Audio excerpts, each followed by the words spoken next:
I don't usually do bios on people who have a public chart unless I disagree with that chart. And between Scott and Laci, I do disagree with one of those charts. I do not believe Scott has Sagittarius rising. As you can see, he's only got the first few degrees rising, and that can easily be a mistake. I come up with Scorpio rising. Sagittarius rising is an extrovert, as stated in the very first video of this channel. Scott comes across very much as an introvert, and he looks like Scorpio rising. It also puts both his Scorpio rising rulers, Mars and Pluto, in Libra, which account for his genteel mannerisms he's known for. Scott Peterson is the only child born to Jackie and Lee Peterson. His mother, Jackie, got pregnant 3 times by 3 different men, each of whom, upon hearing Jackie was pregnant, hightailed and ran, leaving her high and dry. Jackie gave up 2 of the babies for adoption and was going to give up the 3rd until the doctor told her she cannot keep having a baby and giving it up. So Jackie decided to raise this last one on her own. She called him John. She later met Lee Peterson, who was a divorced father of 3. The 2 had 1 baby together, Scott, which they referred to as their golden boy. Scott and 6-year-old John were raised together. Little Lord Fauntleroy. Somewhere in Scott's uprearing, he learned he had to be the perfect son. He was so quiet as a baby and toddler that Lee and Jackie once forgot about him while they dined at a restaurant and walked out without him. His half-sibling Ann Bird said, "Jackie treated Scott like a dress-up doll, someone who could have the best manners of anyone ever. But there was something scary about him, like a puppet, not real." When Ann Bird met Jackie, her biological mother, Jackie seemed to be unfazed at meeting her now-grown daughter she gave up for adoption decades ago. At one point, Jackie took her to an antique shop she owned. Anne admired an 18th century beaded embroidery, worth around $100. But Jackie didn't give it to the daughter she abandoned as an infant. She told her she would give her a nice discount, then rang up the sale and took the cash. Lee Peterson, Scott's father, said how his son learned to lose all the rough edges of personality and behavior that real people have to be perfect. "We never had to swat him ever. We just told him what to do and he did it. He just wanted to please." Joan Pernicano, a friend of Jackie's, said, "My son bounced off the walls, but Scott wasn't that way. He was quiet and polite, a perfectly well-behaved youngster." Scott and his father were best friends from day one. Lee took Scott hunting, fishing, and golfing. When Scott was 14, Lee promised to buy him a Ferrari if he shot par at the country club golf range. When Scott actually did shoot par at age 16, there was no Ferrari, but Lee did get him a Peugeot that Scott drove around in high school and college. Scott liked to call his dad Chief. Scott's nickname was Trooper or Scooter. His middle name was Lee. Describe your son for me. Describe Scott Peterson. Gosh, where should I start? He was very affectionate, just a really kind, sweet little guy. Never in trouble of any kind. He was too good to believe, almost. But Lee had a really bad temper. He and Jackie had to get separate beds because he attacked her a few times in his sleep. He would hit her and try to strangle her. He had been on psychiatric medication to stabilize his mood, but people wondered if it was the medication that turned him violent. Scott's brother, John, had gotten into trouble as a teenager and had been in an accident in Lee's truck. Jackie and Lee already considered him a problem child and immediately sent him away to live with relatives out of state. Ann Bird, Scott's half-sister, said, "John wanted to come home so much, but they just left him there, even though he talked about how desperate he felt. They wrote him off." Mark Peterson, Lee's son from his prior marriage, had learned the same lesson about his father. The two worked for a time in Lee's San Diego crating business, but when they disagreed about the business, Lee summarily fired him. Jennifer Peterson, Mark's ex-wife, said, "He said very hurtful things to him. It was as if he was talking to a complete stranger, firing some stranger he'd never met, who'd been on the payroll a couple months." Scott was not going to allow that to happen to him. In 1975, Jackie and Lee formed a shipping and packing business, San Diego Crating, which gave them an upper-middle-class lifestyle and enabled them to live in one of the plushest areas of the United States, Rancho Santa Fe in California. Laci Rocha, with Aries rising, couldn't wait to be born, a bundle of energy and a happy baby. The family took a trip to the caverns near Sonora, and she talked all the way up there. Her friends dubbed her Jabberjaws. She grew up on a farm where she developed an interest in plants. After her parents divorced, she went with her mother to live in Modesto. She had a close group of friends, had an engaging personality, and kept in close contact with her family throughout her life. Laci's idol was Martha Stewart. She liked to do things properly and had chosen to spend her professional life decorating with flowers. After she married Scott and had her own home, she enjoyed cooking high-end cuisine. She was the grande dame of domestic elegance and tranquility. She would invite her friends to lavish dinners she prepared. Everyone had to dress up and be on time, or else. Scott had gone to Arizona State for their golf program. He lied to classmates about having received a golf scholarship. He ordered phony diplomas online, including a Bachelor of Arts in Religious Studies from Arizona State and 2 degrees from the University of San Diego. He never finished the semester at Arizona State. He hightailed out of there when he got a girl pregnant. Jackie flew out to convince the girl to get an abortion. Scott majored in international business at Arizona State, but changed it to agricultural business when he enrolled in Cal Poly. By the time he was 20, he announced he was moving out and no longer needed his parents' financial support. "I have the greatest parents in the world," he told them. "You don't owe me anything." He worked at 2 golf courses, picking up balls and filling up golf carts with gas. He also worked as a waiter for Pacific Cafe, a job he got through his parents' connections because it was a favorite restaurant of theirs. It was there he met Lauren, who worked as a waitress. They dated for 18 months. When he talked of marriage, she turned him down. She found him bland and boring. Scott tearfully begged her to reconsider, and when she refused, he would show up uninvited at her home, trying to win her back. She said, "He was very afraid and panicked about losing me." He expressed very little emotion.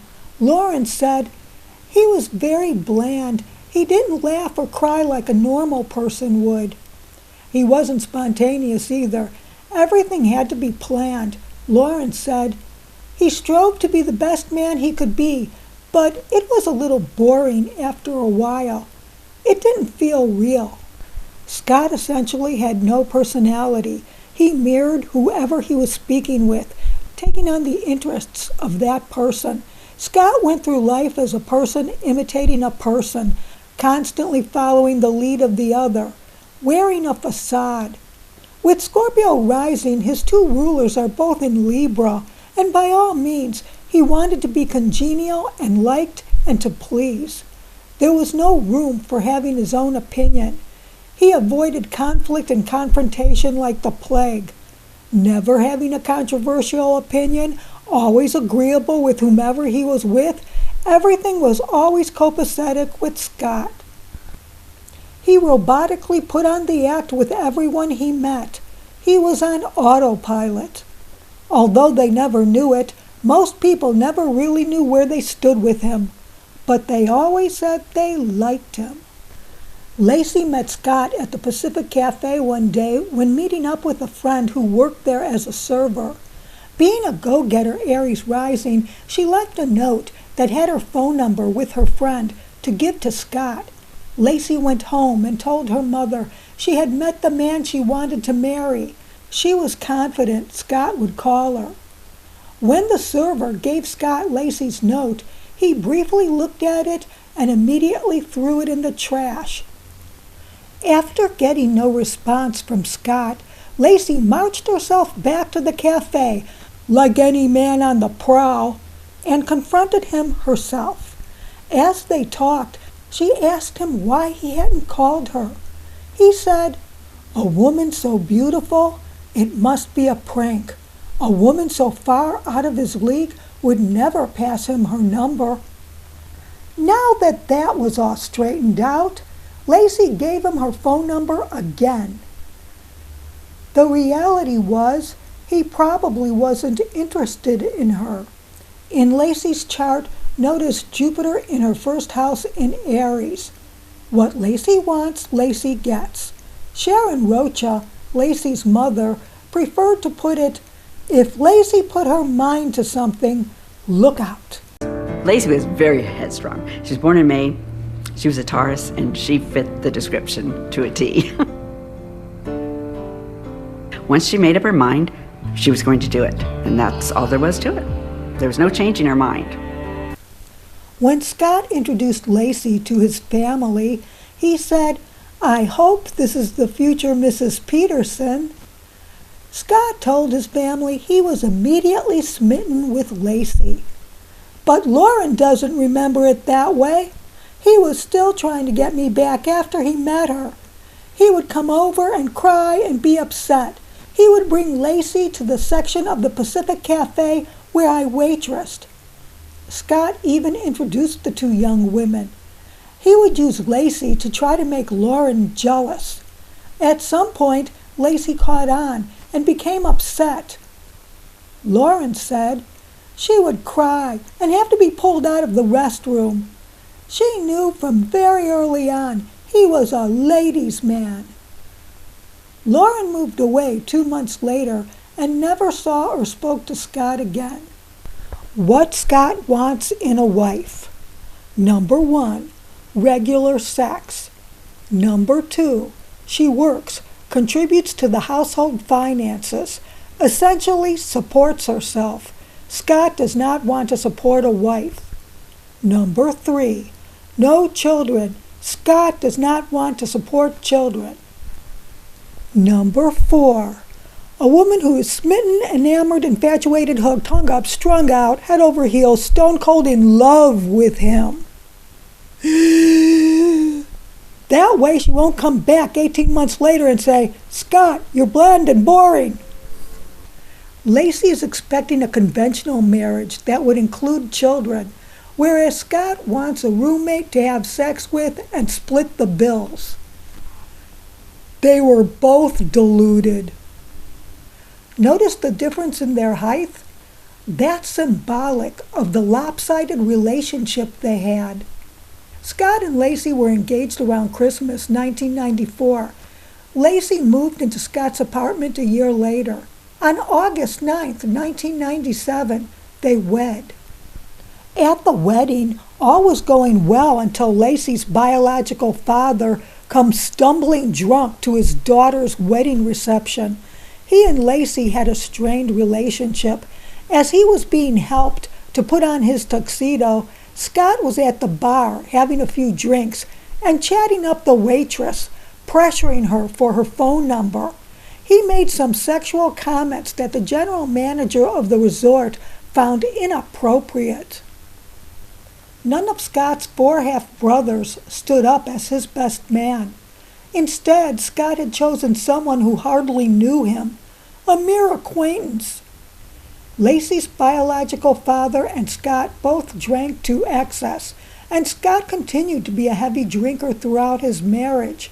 Toward the end of the ceremony, Scott toasted his in-laws, thanking them for their perfect daughter. Shortly after they were married, Scott and Laci lived apart for a time, while she worked in Prunedale, California, and he went to school in Morro Bay.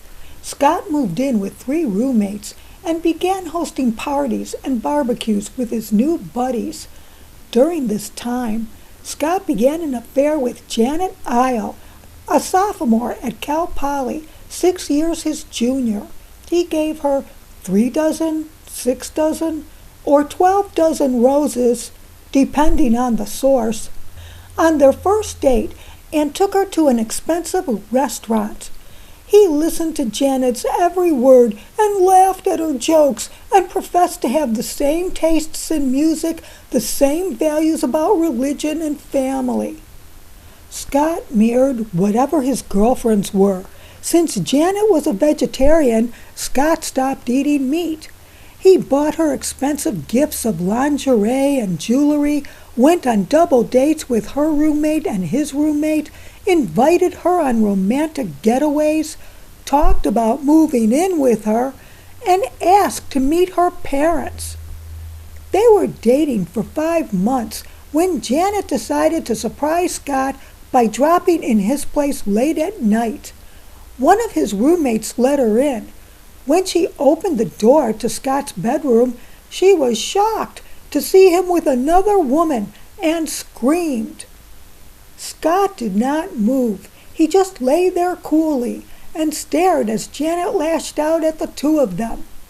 "I'm sorry," was all Scott would say as his roommate burst in and pulled Janet away from the bed. The roommate explained to an upset Janet, sputtering about the other woman, that she, Janet, was the other woman. The woman in Scott's bed was his wife, Laci. After their affair was over, Scott had himself a hamburger. Scott started an affair with one Katie Hansen that lasted a couple months, including double dating with his roommates. When Laci saw the 2 of them at a Cal Poly graduation ceremony, sitting together, talking up a storm, she waltzed over to him, placed a lei around his neck, and kissed him in a way that indicated this guy was hers. With social savvy, she said, "Why don't you introduce me to your friend, Scott?" Scott slumped in his chair. "Katie, this is Laci, my wife." The girl was stunned. She thought he wasn't married. Hansen immediately broke it off with Scott, and he couldn't understand why. He sent her a dozen pink roses. As far as Laci's reaction, no crying, no recriminations, no hysterics, nothing comes bubbling up to the surface. Scott would often lovingly refer to his romantic interests as "sweetie," especially if he didn't immediately remember their names. Scott's father made the mistake of giving him a free $2,000 wine club membership. Scott and Laci clinked their glasses and enjoyed their newfound hobby of becoming wine connoisseurs. That's what a newlywed couple just starting out should be spending their hard-earned money on. Booze. Overpriced, hoity-toity, la-di-da, above it all, snooty, red wine. Scott's parents took them out to dinner to a nice restaurant. They said they'll pay for the kids' meals, but they had to pay for their own liquor bill. Scott's father, Lee, made him a partner in his crating business. At some point, Scott bought out his father's share of the partnership, now fully owning the business. After 2 years of working there, Scott sold it, much to Lee's chagrin. A business that Lee built up from scratch, which provided his family with an upper-middle-class lifestyle and could have done the same for Scott and Laci, was now sold. Scott put the proceeds along with a loan from Lee into a vacant building at a strip mall near Cal Poly campus and renovated it into a hamburger joint called The Shack, which was popular with undergraduates. But Scott didn't like being woken up in the middle of the night by employees needing to know what to do about problems in the business. At least that's one of the explanations. Another is margins were tight and it may not have been a very profitable business. So in 2 years, he sold that. He owner financed it, and it's not known whether the buyer ever paid off the loan, especially after Laci's murder, when Scott was unable to monitor the monthly payments. After the business was sold, and Scott did not have the full price of the sale, the couple moved in with Laci's parents for a while. Scott's parents bequeathed him with a $30,000 down payment on a $177,000 fixer-upper in Modesto, where Laci grew up. According to Lauren, Scott's previous girlfriend, she said, "I think Scott must have resented the move to Modesto. It wouldn't go with what he was aiming for, living in a bigger city and having adventures and money and all that. When I first heard where he ended up, I was shocked. I couldn't picture him living there at all."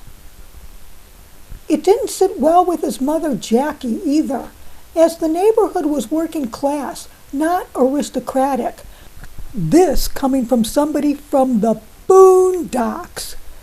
She and her husband were like the Beverly Hillbillies of Rancho Santa Fe. Scott took a job at a struggling company, TradeCorp, selling fertilizer and agricultural products to farms and flower growers. Its headquarters was in Spain, and Scott was hired to open up the U.S. market. After Laci's disappearance, he told investigators that his division had lost roughly $100,000 over the past year. Jackie, Scott's mother, never truly liked Laci. Perhaps it was because she saw Laci as coming from the wrong side of the tracks. The Petersons fancied themselves aristocrats. Or maybe Jackie wasn't crazy about Laci's choice of college degree. Ornamental horticulture. In other words, flower arranging. Couldn't you simply take a class in something like that? Do you really need a 4-year degree? Laci did get an ornamental horticulture flower arranging job as a banquet coordinator at Gardens of Avia restaurant where she and Scott were married. In her exit interview, she said she was offended by her $9 an hour salary rate. She reactivated her substitute teaching status and landed a part-time job substitute teaching. She worked for several schools, possibly on call.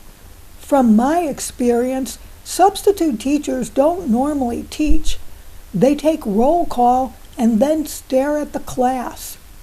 If the real teacher with the lesson plan left instructions, such as have the students open their textbooks to Chapter 5 and read that for the remaining period, the subs relay that to the class. This could not have been very fulfilling to Laci, and I suspect it is one of the reasons she wanted to have children, to retire out of the workforce. After her brother announced he was going to be a father, Laci decided her niche in life was to be a mother and raise children. She wanted to be a housewife married to a successful businessman, where she could throw lavish dinners for Scott's boss and his wife, along with other hoity-toity, la-di-da, above-it-all snooty people. That was perfect for Laci's talents.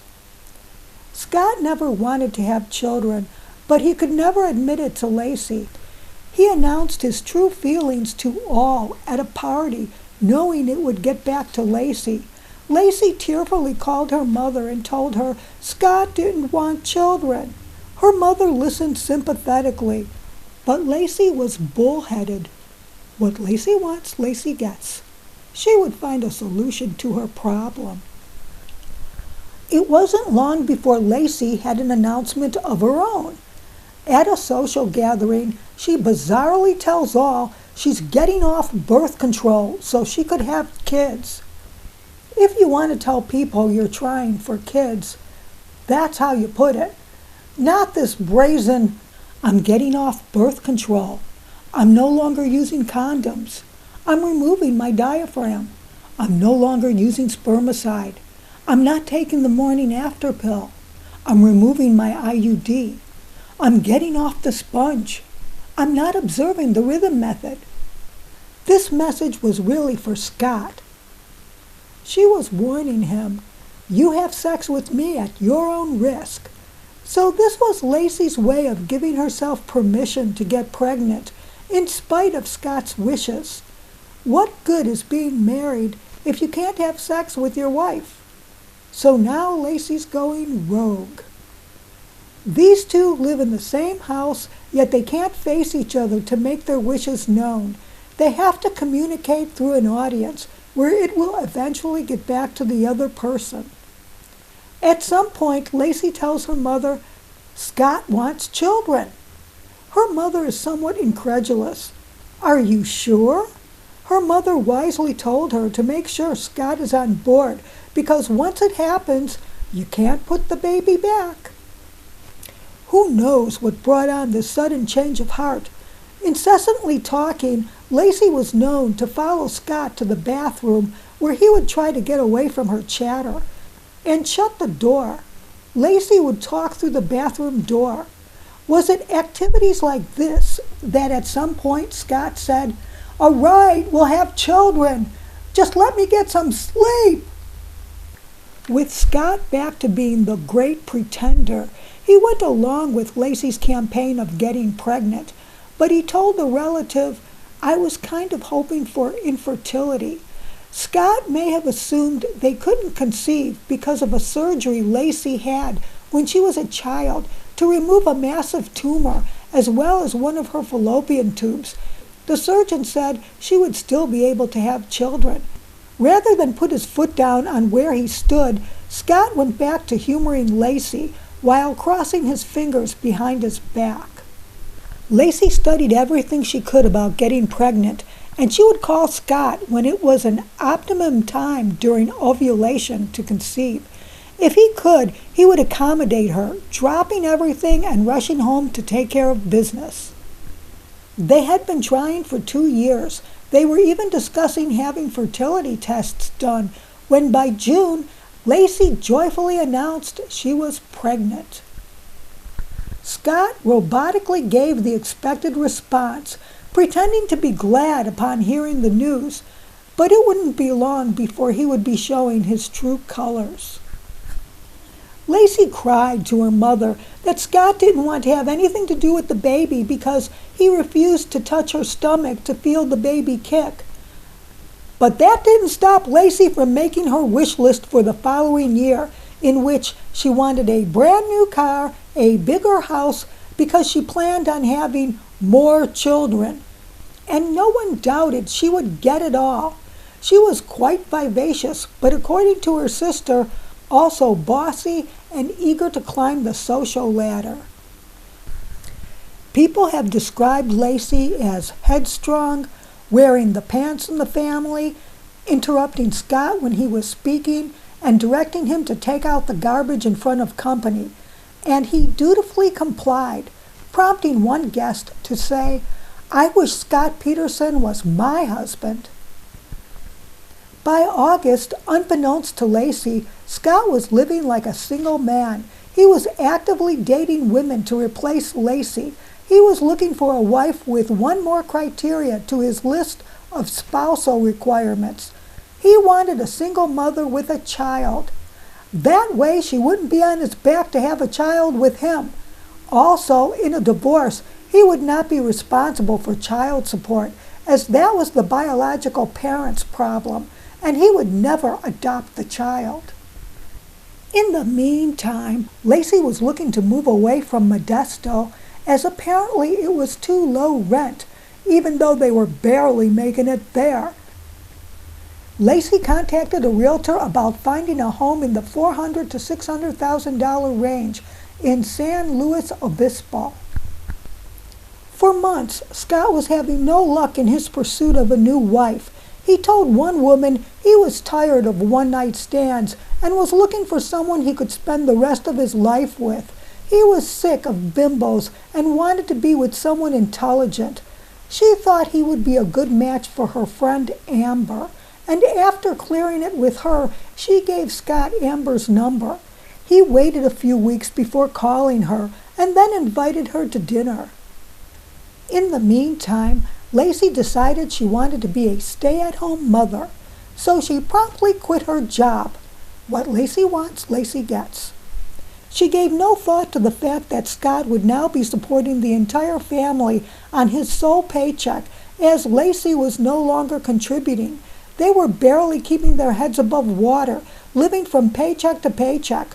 She was now a full-fledged housewife and soon to be a stay-at-home mother, totally turning upside down what Scott wanted to do with his life. I would be remiss if I didn't tell you that Laci was set to inherit over $1 million when her grandfather died. However, he hadn't died yet, and there was no telling when he would. He could last another 5 years or longer. But could they? So Scott didn't seem to put much stock into this inheritance business because they were financially strapped now.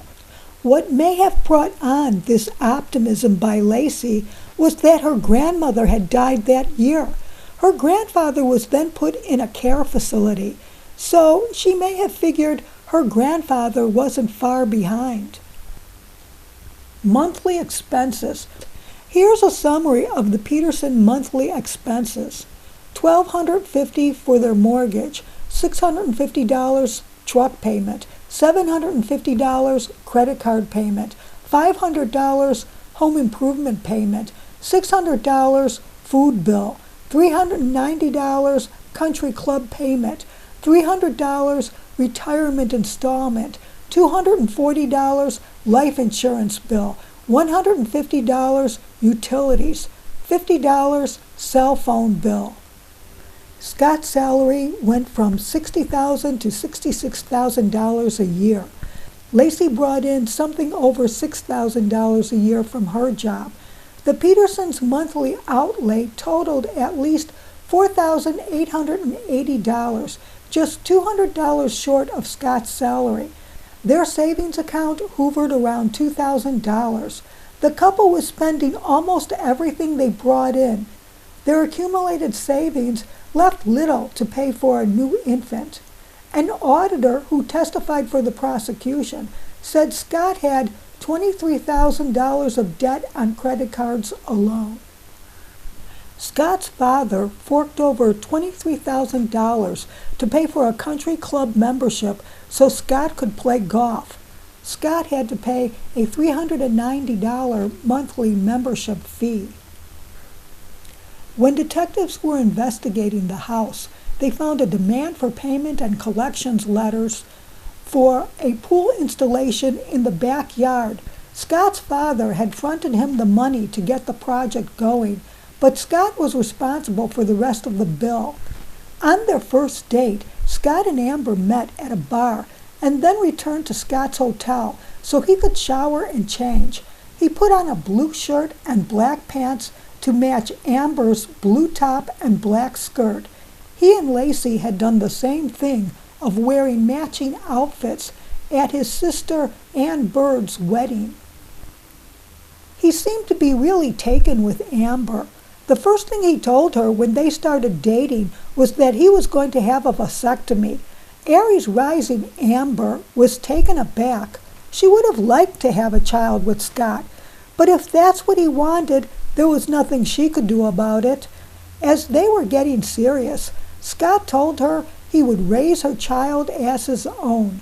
Words a mother longs to hear. So Scott wasn't averse to raising children. He just wanted to do it on someone else's dime. Amber fulfilled his spousal criteria magnificently. Scott was strongly attracted to her, a slender, long-haired, natural blonde. She had a child. Not only did she work, but she had her own massage therapist business, which was enough to support her and her child, as she wasn't collecting child support. No pounding the pavement looking for work or trying to hold down a job working for someone else. He could lean on Amber. In hard times, if he wasn't bringing in a paycheck, she would be, unlike dependent Laci, in which he was the sole breadwinner. Amber fulfilled item number 4. She was head over heels, cold stone in love with Scott. Scott told Amber he was an international businessman traveling to Europe and Africa to explain his frequent absences. In November, Laci inherited jewelry from her grandmother. Laci made a number of trips to the pawn shop to have jewelry appraised at Scott's insistence. It was valued in excess of $100,000. They were pawning that jewelry weeks before Laci's disappearance, almost as if they needed quick cash. This was around the time Scott was buying a $1,400 boat he had to pay in cash that he would use to transport Laci in the San Francisco Bay. So Scott was taking care of loose ends while Laci was still alive. Perhaps Laci earmarked that jewelry for them to get a bigger house. Of course, they'd wind up with a bigger mortgage. In another family gathering in early December, Laci mentioned how she and Scott came up with another name for the baby. What did everyone think of the name Logan? Apparently all accepted it except for her mother-in-law. Jackie simply said she didn't like it. You never saw a smile turn into a frown so fast on Laci's face. Well, did she want an honest opinion or just be fawned over by her adoring friends? Has she considered the name Lloyd? Or Theodore? Or Sylvester? Or Ira? All very handsome boys' names. But nothing beats Logan. Because Laci was experiencing abdominal cramping during the weeks before her disappearance, Sharon Rocha believed Scott was trying to poison her to abort the baby. I remember the last time I saw Laci. She and I were sitting side by side, and Scott was sitting on the floor, and we were watching TV, and she said the baby was kicking, so I put my hand on her stomach because I'd never felt him kick. She leaned over to me and she said, Mom, she said, Scott doesn't like to do this. She said, I've asked him to, feel my stomach when the baby kicks, and he never wants to touch my stomach. That really, really bothered me, and that was the last time I saw her. It seems that when she got pregnant with Connor, things started going sideways. The author of Inside the Mind of Scott Peterson, Keith Oblo, believes that Scott murdered Laci in the backyard pool. Ann Bird claimed Scott was obsessively cleaning the pool on more than one occasion after Laci went missing. Oblo thinks Scott struck Laci, possibly with a long flashlight, while she lounged in the pool to relieve the pain in her back, as was her habit in the later months of pregnancy, then held her underwater, drowning her. But it is just a guess. A detective interrogating Scott brought up the wet mop by the pool. Scott's parents mortgaged their house to pay for Scott's well-known defense attorney, Mark Garagos. Laci's mother once said, "You could have divorced her. You didn't have to kill her." Sorry, Sharon. He's screwed either way. He's still on the hook for child support for the next 18 years of his life. The MGTOW movement, men going their own way, started in the early 2000s. It's based on men who have had broken marriages that often included children, blogging about how they live in a hole in the wall, which is all they could afford, with the majority of their paychecks going toward supporting their ex-families. This could be what Scott was trying to avoid. Scott was done with Laci. She was lassoing him into a life he deliberately tried to avoid, morphing into a dependent housewife and mother, worming her way into a family life he didn't want, turning him into a domestic man, an indentured servant, going after a house they couldn't afford, getting pregnant, quitting her job, wanting even more children. Laci was a runaway train. Laci had to learn to respect the other person's wishes when he didn't want to go along with her goals, instead of thinking this was just another obstacle, a minor annoyance she needed to handle. Scott had to learn to take responsibility on preventing conception instead of playing Russian roulette. If having children would ruin his life, he should have had a vasectomy. He also needed to learn to be more honest with people. His inability to be upfront shows a lack of spine and living a life of lies, bordering on mental illness. When Laci caught Scott cheating on her multiple times, she preferred to look away, whereas Scott's other girlfriends instantly dropped him. There's something a little unsettling on how easy it was for these women to dump him. Granted, he was married, so they ended it permanently. But there were other relationships Scott had before he met Laci in which the reaction was the same. Some women would fight to hold on to the relationship, or at least readily take the person back given the least encouragement. But Scott never experienced any such reaction. Any overtures he made to get back together were instantly rejected. Scott must have sensed he never had a real hold on these women's hearts. So he married Laci by default, because she would never leave him, she would fight for him, she would care for him, put up with him, and appreciate him as a wife should. Except he didn't love her. He had become complacent with Laci since she provided his nominal requirements. He had forgotten what it was like to be in love. Until he met Amber. I would be remiss if I didn't tell you Laci's grandfather died in December of 2003, 1 year after her demise.